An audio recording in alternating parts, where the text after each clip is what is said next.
गावातील एका लहानशा घरात नीती राहत होती. वडील शेतकरी, आई घरकाम करणारी. घरात पैशाची खूपच कमतरता होती, पण ती नीती खूप हुशार आणि जिज्ञासू मुलगी होती. ती नेहमी म्हणायची की मी मोठी झाल्यावर डॉक्टर होईन आणि माझ्या गावातील लोकांना मोफत उपचार देईन. शाळेत नीती नेहमी पहिली यायची, पण 12वीच्या परीक्षा जवळ आल्या आणि घराची परिस्थिती अजूनही बिकट झाली. फी भरण्यासाठी पैशाचं साधन नव्हतं. एके दिवशी आईकडे जाऊन ती रडत म्हणाली की आई, मी शाळा सोडवावी का? पैसे नाहीत.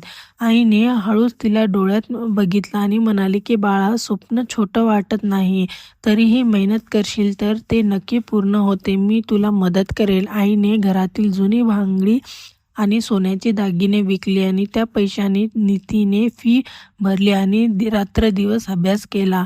शाळेत तिला फक्त मेहनत आणि चिकटी दाखवायची होती. तिचा विश्वास फळला. नीती 12वी परीक्षेत जिल्ह्यात पहिली आली. पुढील काही वर्षात नीती MBBSची परीक्षा उत्तीर्ण झाली. तिच्या गावातल्या रुग्णालयात ती पहिल्या दिवसापासून मोफत उपचार देऊ लागली. गावकऱ्यांना तिच्यावर अभिमान होता. एके कार्यक्रमात ती म्हणाली की माझं यश फक्त माझं नाही, तर आईवडिलांच्या त्यागाचं आहे.